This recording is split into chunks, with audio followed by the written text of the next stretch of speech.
बुलाना चाह रहे हैं हमारे राष्ट्रीय जनता दल के राष्ट्रीय प्रवक्ता मंच पे उपस्थित हैं श्री विद्यापति जी, वो आए और अपने बातों को रखें।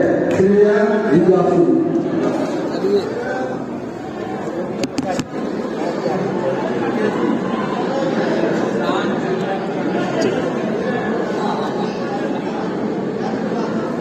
राष्ट्रीय जनता दल के जिला कार्यकर्ता सम्मेलन में आज की अध्यक्षता कर रहे भाई मनोहर यादव जी,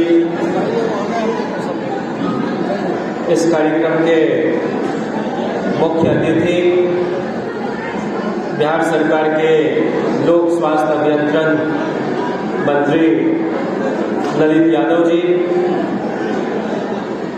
बिहार सरकार के पूर्व कला व संस्कृति मंत्री और 77 के आंदोलन के वक्त विधायक चुने गए अशोक सिंह जी,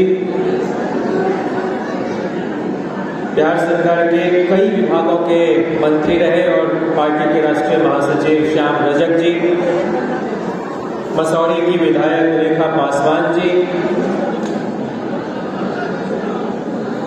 इस स्नातक निर्वाचन क्षेत्र कोसी के उम्मीदवार रहे नीतीश जी, आपदा प्रबंधन प्रकोष्ठ के अध्यक्ष पीके चौधरी जी, विभिन्न प्रकोष्ठों के प्रदेश के पदाधिकारी, हसनपुर के पूर्व विधायक सुनील पुष्पम जी,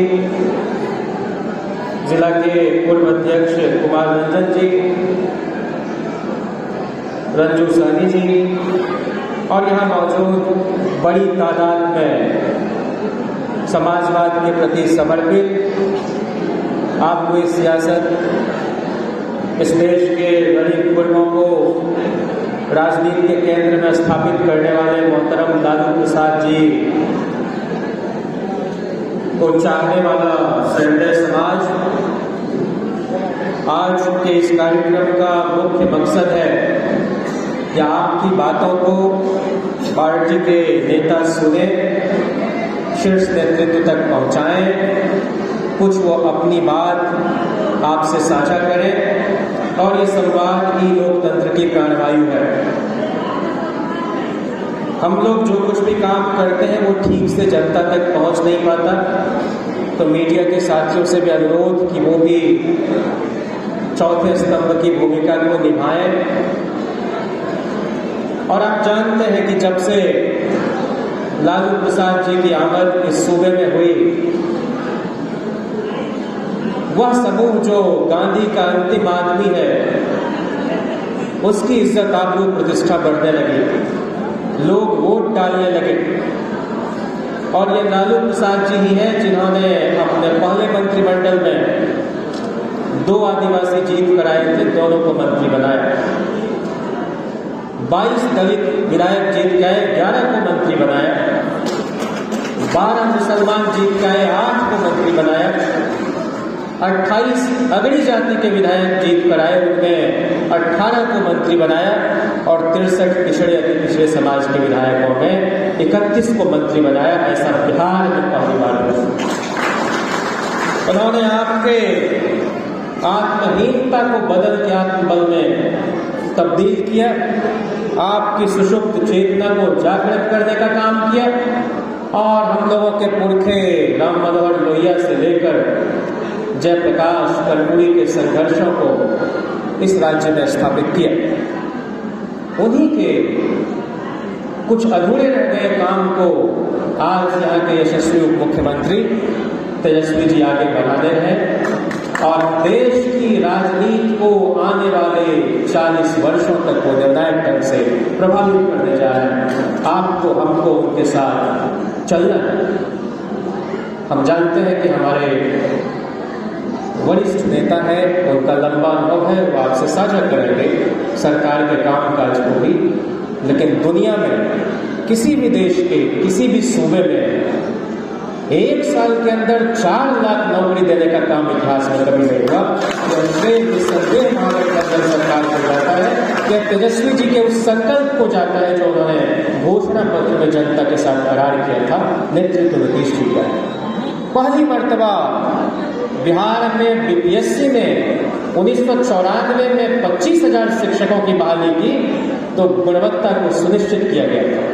बीच के दिनों में अलग अलग कोने से कुछ आवाजें आती थी और उनको सुनने का काम मुख्यमंत्री जी ने किया और पिछले 3 महीने के अंदर लगभग 2.5 लाख शिक्षकों की बहाली हुई।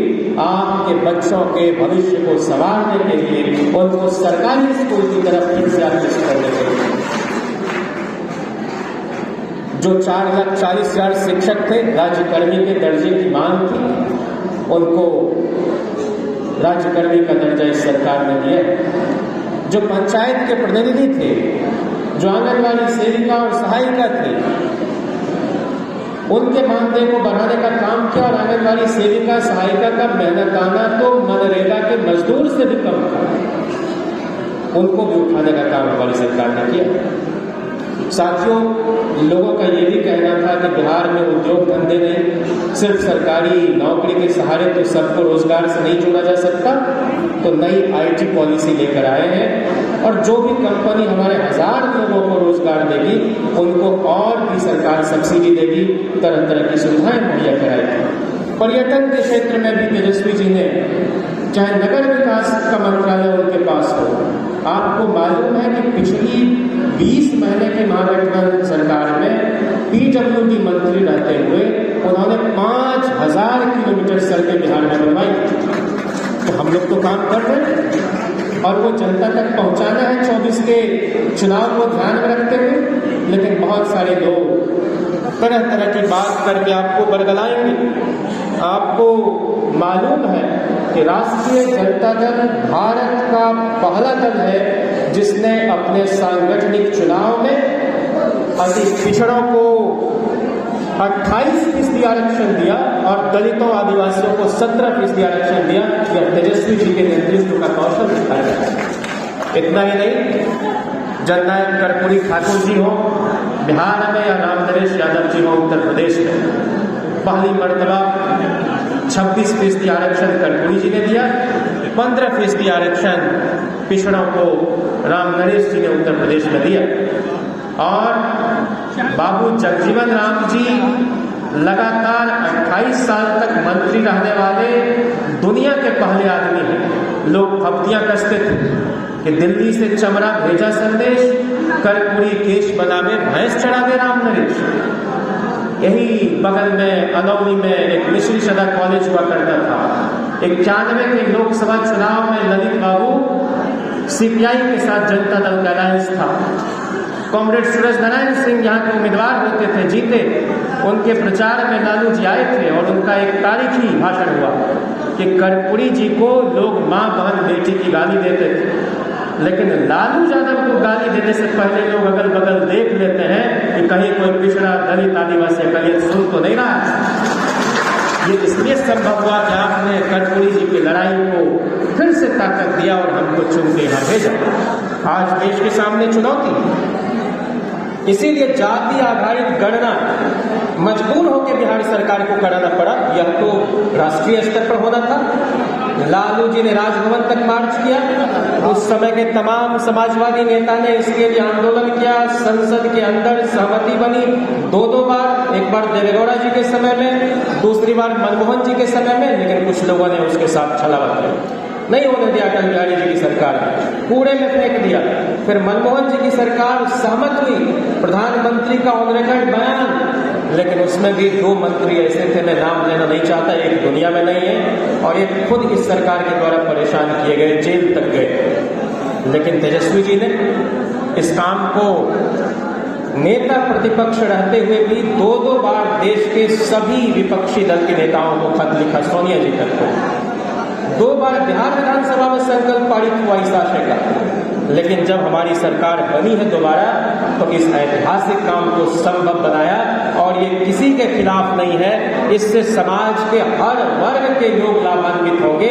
और आप जानते हैं, कुछ लोग कहेंगे कि अगड़ा के खिलाफ, अरे भाई जैसे ही कास्ट सेंसस का डेटा सामने आया, सबसे पहले 10% आर्थिक रूप से कमजोर जो अगले समाज के भी लोग थे उनको जुडिशियल सर्विस कमीशन में पहले उसको रिप्रेजेंटेशन दे दिया गया, आरक्षण उनको दे दिया गया। तो लालू प्रसाद जी के बारे में जो लोग भ्रांति फैलाते हैं, A to Z की पार्टी आज से नहीं, जनता दल के जमाने से और राष्ट्रीय जनता दल के स्थापना काल से यह रहा है। और इसीलिए कर्पूरी जी की आकांक्षाओं का सम्मान करते हुए जिस अति पिछड़े का आरक्षण बिहार में 12% था, उसको बढ़ा के जनाब लालू प्रसाद जी ने 14% किया और झारखंड बट गया तो आदरणीय राबड़ी जी ने उसको बढ़ा के 18% किया था। उसको इस महागठबंधन की सरकार ने तेजस्वी जी के विजन को साकार करते हुए नीतीश जी के नेतृत्व में पिछड़ों का आरक्षण, अति पिछड़ों का आरक्षण 18% से बढ़ाकर 25%, दलितों का आरक्षण 16% से बढ़ाकर हमने 20% किया है, अनुसूचित जनजाति के लिए जो 1% था उसको बढ़ा के 2% किया है, वहीं पिछड़े वर्ग के लिए आरक्षण की सीमा 12% से बढ़ा के 18% किया है। यानी बिहार में कुल 65% आरक्षण ये और 10% आर्थिक रूप से 75%। लोग करुणानिधि जी का हवाला देते थे, तमिलनाडु मॉडल की बात करते थे कि ऐसा कैसे होगा, लेकिन बिहार में वो करके दिखाए। इन्हीं कामों को हमको आपको जनता के बीच ले जाना है। और आप जान रहे हैं कि आज धर्म के नाम पर एक पिछले 1 महीने 1.5 महीने से जो रोज अखबार का 2-3 पन्ना लगा हुआ रहता है और ये लोग जहर उगलते रहते हैं, आपको यह बताना है समाज में, हम में तुम में खरक खम में सब में व्यापक राम सिर्फ होठ पर नहीं हमारे दिल में है। और भगवान और भक्त के बीच किसी दलाल, किसी बिचौलिए, किसी कॉन्ट्रैक्टर की जरूरत इस देश में कभी नहीं रही। ये राम राज क्या होता है? ये राम राज जिसका सपना गांधी ने देखा, जो रामायण में भी कहते हैं कि दैविक भौतिक तापा राम राज केहू नहीं व्यापा। तो वही ना डेमोक्रेसी में लोक कल्याणकारी राज्य है। और उसमें आप कहिए लोगों को कि रामायण में है कि रघुकुल रीति सदा चली आई, प्राण जाए पर वचन न जाई। तो वचन क्या था? 2 करोड़ रोजगार हर साल। वचन क्या था? 15 लाख रुपया हर अकाउंट में। वचन क्या था? किसानों को दोगुनी आय। तो राम तो बहुत नाराज चल रहे हैं इस मोदी जी से, क्योंकि वचन निभाया है, वचन तोड़ा। राम की मर्यादा, राम की परंपरा, राम की गरिमा, उसको तो रात दिन ये लोग धूल दूषित कर रहे हैं। और वचन क्या दिया था तेजस्वी जी ने कि हम आएंगे तो 10 लाख रोजगार देंगे। आप जान रहे हैं कभी 1.5 साल बचा हुआ है सरकार को और साल भर के अंदर 5 लाख नौकरियां दे दी गई। तो राम मर्यादा पुरुषोत्तम राम तेजस्वी जी आजकल बहुत प्रसन्न चल रहे हैं। और असल में राम भक्त तो वो होगा ना जो वचन का पालन करेगा। तो तेजस्वी यादव जी असली राम भक्त, मोदी जी ढकोर सर की नकली राम भक्त। इस बात को प्रचार कर रहे हैं। धर्म का मर्म नहीं है। हम लोग बचपन में गाते थे, नीलांबुज श्यामलम कोमलांगम सीता समारोपितवाम भागम मानव महासायक चारु चापम नमामि रामम रघुवंशनाथम। तो रघुकुल की रीत का पालन तो हम राजन वाले कर रहे हैं। ये भाजपाई तो लगातार राम के उदार चरित्र के साथ खिलवाड़ कर रहे हैं। और शंकराचार्यों ने भी कहा अधूरे निर्माण कार्य में प्राण प्रतिष्ठा नहीं किया जा सकता। तो ये तो धर्मानुकूल आचरण भी नहीं है और राम की प्रतिष्ठा धूमिल होती है इन तरह की बातों से। देश दुनिया में हमारी जगहसाई हो गई। और हमारे पुरखों ने, बाबा साहब अम्बेडकर ने ये कहा था कि स्टेट को रिलीजन से दूर रखना है। अरे ये धर्मगुरु का काम है। प्रधानमंत्री रात दिन आचार्य रजनीश की तरफ प्रवचन करते हैं। अरे धर्मगुरु और प्रधानमंत्री में कुछ तो फर्क होना चाहिए। तो जनता को ये बताना है कि हम लोगों के जीवन में धर्म है, बचपन से लेकर इस दुनिया को अलविदा कहते थे। लेकिन आस्था और धर्म निजी मसला है, उसको बाजार में घसीटा नहीं जाता। इससे भगवान प्रसन्न नहीं होते। और जीवन में धर्म की मात्रा उतनी ही हो जितनी दाल में नमक की मात्रा होती है। नमक की नमक डाल देने तो बेस्वाद हो जाएगी। इसलिए आप इस बात को प्रचारित कीजिए कि आज़ादी के बाद से 9 मार्च 1990 तक बिहार के सारे मुख्यमंत्रियों ने मिलकर भी जितने विश्वविद्यालय नहीं खोले, उतने अकेले मोहतरम लालू प्रसाद जी ने 6 और राबड़ी जी ने 1, यानी 7 विश्वविद्यालय हम लोगों की सरकार में खोलने का काम किया। मोदी जी ने कितने विश्वविद्यालय खोले? रात दिन तबाह कर रहा है सरकारी व्यवस्था को। और कभी जियो, मैंने एक उसका नाम रख दिया, बताइए, जियो को पैदा होने के पहले जियो यूनिवर्सिटी को सेंटर ऑफ एक्सेलेंस दे दिया। बच्चा पैदा नहीं हुआ, उसका नाम यशस्वी ओजस्वी रख दिया।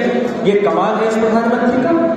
तो हम लोगों को सिर्फ ये कहना है बहुत मुख्तसर कि हम लोगों के नेता डॉक्टर लोहिया थे, और आजकल हमारी पार्टी जगदा बाबू प्रदेश अध्यक्ष है, राजद समाचार एक पत्रिका है, जो भी यहाँ नौजवान साथी हैं वो निश्चित रूप से उसको सब्सक्राइब करें, मंगवाएं। और जैसे चौक चौराहे, बस स्टैंड, पान की दुकान पर पहले घोषणा पत्र पर चर्चा होती थी, आज कोई उसको वचन पत्र कह रहा है, कोई संकल्प पत्र कह रहा है, लेकिन न वचन से मतलब है न संकल्प से। हम लोगों ने उसका नाम दिया था मैनिफेस्टो का प्रतिबद्धता पत्र। तो राम की वचनबद्धता, उनकी मर्यादा, उनकी प्रतिबद्धता के प्रति अगर कोई संजीदा है तो उस एक शख्सियत का नाम तेजस्वी यादव है। और आने वाले वर्षों में आप देखेंगे हिंदुस्तान की तारीख और तकदीर को संवारने का काम वो करेंगे। लालू प्रसाद जी, कुछ लोग कहेंगे कि लालू जी बहुत बढ़िया, तेजस्वी जी में ये गड़बड़ी।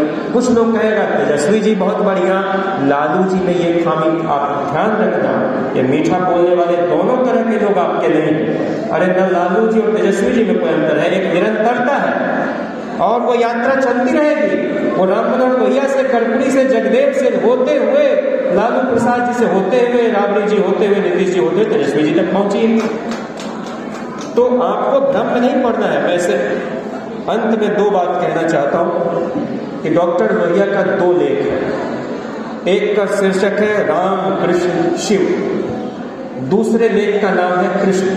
और लोहिया तो रामायण मेला भी लगाते थे, लेकिन वो कहते थे कि द्रौपदी का चरित्र जो है वैसा इस देश की महिला का चरित्र हो जो बगावत कर सके, जो अन्याय का प्रतिकार कर सके, जब चीर हरण हो तो कह सके कि अन्याय हो रहा है और विश्व तक को ताने दे सके। ये भी धर्म का ही तो ग्रंथ है। तो उन्होंने इससे मोहक लेख हमने नहीं पढ़ा। राम कृष्ण और शिव में जो कहते हैं उसको मैं आपके सामने उद्धृत करना चाहता हूं। वो कहते हैं कि राम कृष्ण और शिव पूर्णता के 3 महान स्वप्न हैं। सबका रास्ता अलग अलग है। राम की पूर्णता मर्यादित व्यक्तित्व में है, कृष्ण की उन्मुक्त या संपूर्ण व्यक्तित्व में, और शिव की असीमित व्यक्तित्व में। लेकिन हर एक पूर्ण है, किसी एक का एक या दूसरे से अधिक या कम पूर्ण होने का कोई सवाल नहीं उठता। ऐ भारत माता, हमें राम की मर्यादा, कृष्ण का उन्मुक्त हृदय और शिव का मस्तिष्क प्रदान करो।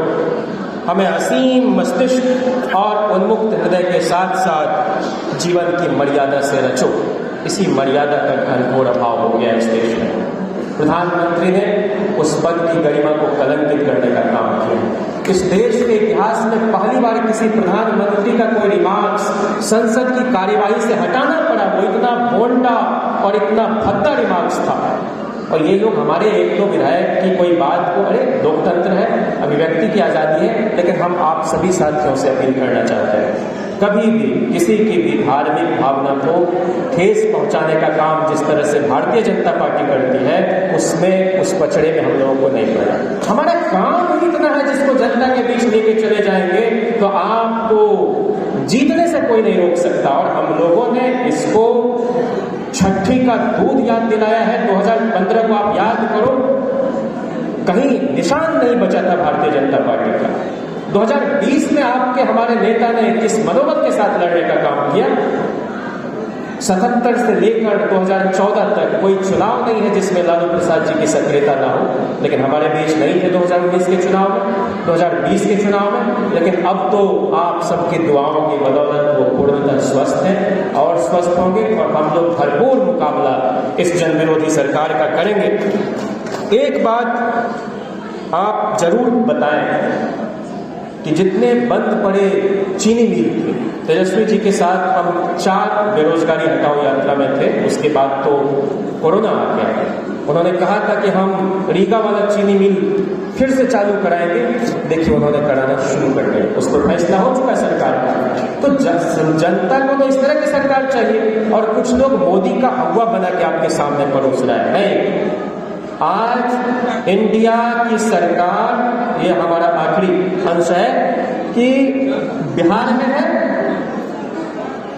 झारखंड में है, पश्चिम बंगाल में है, दिल्ली में है, पंजाब में है, हिमाचल प्रदेश में है, और दक्षिण चले जाइए तो केरल में वामपंथी साथियों की सरकार, तमिलनाडु में द्रविडियन मूवमेंट से उपजी पार्टी डीएमके के स्टालिन साहब की सरकार, तेलंगाना में कांग्रेस की सरकार बन गई है। जब इतने बड़ी बड़ी आबादी वाले सूबे में हमारी सरकार है, तो आप यकीन जाने अगर हम लोग प्रशिक्षित पोलिंग एजेंट और काउंटिंग एजेंट रखेंगे तो इस केंद्र सरकार को फाड़ के बंगाल की खाड़ी में फेंकने से आपको रोक नहीं सकता। बस अलर्ट रहना है, काम की बात करनी है, धर्म की बात के साथ कर्म और मर्म की भी बात, यही लालू जी का तो संदेश है। उन्होंने कभी किसी को डिस्टर्ब नहीं किया। अरे 90 में भी वो कोई राम का रथ थोड़े था, वो तो भाजपा का रथ था। रात दिन उस पर बैठे हुए सारथी और उसके बाकी सहयात्री जहर उगल रहे थे धर्म विशेष के खिलाफ, तो मजबूर होकर लालू जी को दिल्ली जाना पड़ा और आहकरा किया कि आप ये सब मत कीजिए, लेकिन दंगा फसाद फैलाइएगा तो हमारी मजबूरी होगी और हमें अरेस्ट करेंगे, और उन्होंने किया। तो इसलिए साथियों, आपके नेता रात दिन लगे हुए हैं कि कैसे हम घोषणा पत्र में जो भी वायदा किया है जनता से, उन सबको हम पूरा करें। इसी खगड़िया में कभी डंकल प्रस्ताव का विरोध हुआ था, बीजों की विविधता पर अमेरिका की गिद्ध दृष्टि पड़ गई, और अंतर्राष्ट्रीय बीज का जो बाजार है वो मजबूरन आप पर थोपा जाने लगा, तो जनता दल की सरकार ने उसका प्रतिकार किया। और आज सबसे बड़ा खिलवाड़ क्या हो रहा है, चाहे वर्ल्ड बैंक हो, चाहे अमेरिका हो, कि आपको खेती किसानी से दूर किया जाए। कल शास्त्री जी को लोग याद कर रहे थे, अब तो न जय जवान, न जय किसान, न जय विज्ञान, किसी की नहीं सुन रहा है। ये क्या सेना की तरफ से मांग उठी थी, ये अग्निवीर की? पूरे समाज में अराजकता फैलाने का काम किया जाएगा उसके बाद। तो किसानों को, पशुपालकों को जब खेत से आप दूर कर देंगे तो खाद्यान्न का संकट उत्पन्न होगा, और फिर किसी शास्त्री जी की तरह कहना पड़ेगा कि एक वक्त का भोजन आप कम कर दो। तो किसानों को बढ़ावा देना है, उसको प्रोत्साहित करना है, वो खेतों की ओर लौटे। और इसके लिए जरूरी है कि जैसे लालू जी और राबड़ी जी के समय में प्रति बीघा माल गुजारी किसान भाइयों को सिर्फ 3 से 5 रुपया देना पड़ता था कृषि योग्य भूमि पर, वो कई सूबों में बढ़ा दिया इन लोगों ने बेशर्मों ने। तो इसलिए हमको किसानों के बीच भी जाना है, मजदूरों के बीच भी, महिलाओं के बीच, जीविका आंगनवाड़ी से जुड़ी हुई जो सेविका हैं, और सुदूर देहात में भी तेजस्वी जी कहाँ स्वास्थ्य केंद्र नहीं है तो केंद्र खोल रहे हैं। हर कमिश्नरी लेकर सुपर स्पेशलिटी वाला हॉस्पिटल खोलें, ताकि पीएमसीएच और आईजीएमएस पर जो बोझ है उसको कम किया जा सके।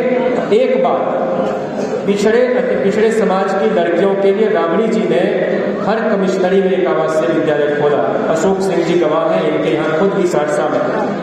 किस लिए? कहता है कि हमारी नेता पढ़ी लिखी नहीं। अरे आप 3 जनरेशन पहले उठा लो, आपकी दादी नानी में कौन पीएचडी पास, एमए बीए पास की हुए, चाहे अगले जाति की हो कि पिछड़े जाति की, स्कूल ही 5वीं तक था, घर की लड़कियों को कौन बाहर भेजता था पढ़ने के लिए। इस दर्द को राबड़ी जी समझते थे, इसलिए उन्होंने स्कूल खोलने का काम किया। बिहार में सबसे ज्यादा प्राइमरी स्कूल लालू जी ने खोला, इस बात को प्रचारित करना है। सबसे ज्यादा ब्लॉक बनाए, सब डिवीजन बनाए, और बिहार में सबसे ज्यादा 16 जिले लालू जी के द्वारा गठित किए गए, और 7 झारखंड के इलाके में, इसको भी प्रचारित करना है। और साथियों, इन्हीं बातों के साथ मैं आप सबको एक बार फिर से बहुत साधुवाद देते हुए और भाई मनोहर जी को ये कहते हुए कि आपने एक तारीखी सम्मेलन यहाँ आयोजित किया है। इसी खगड़िया में कभी चौधरी चरण सिंह जी का भी कार्यक्रम होता था, तो आपने आज इतिहास रचा है। और निश्चित रूप से पार्टी के जो भी शीर्षस्थ पदाधिकारी हैं, नेता हैं, इसकी अनुगुंज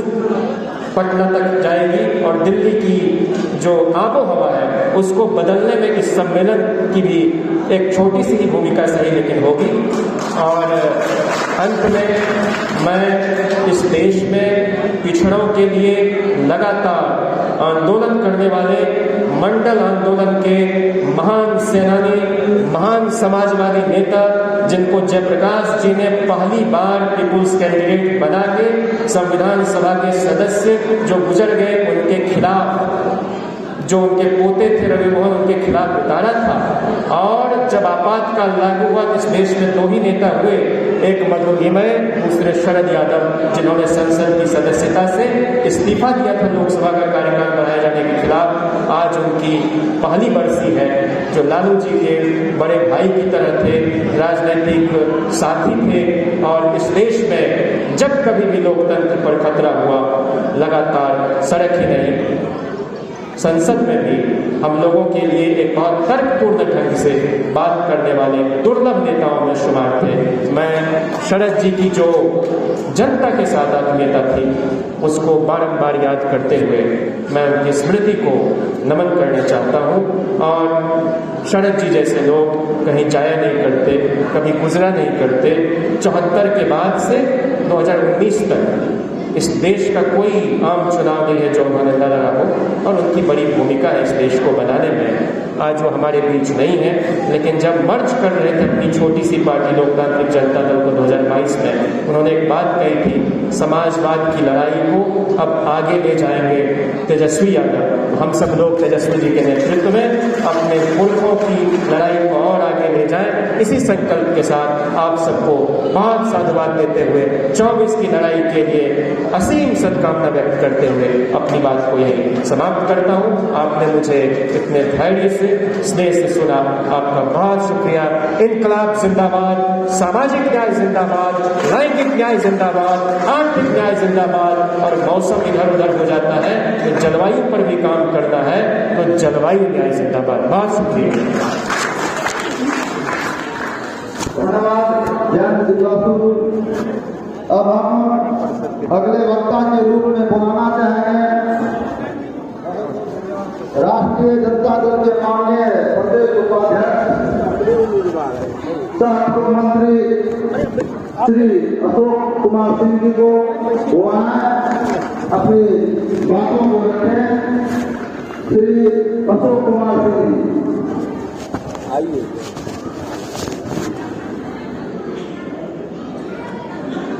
आप तो जयंत कुमार जी लिखते हैं ना? जयंत जिज्ञासु, जयंत जिज्ञासु के नाम से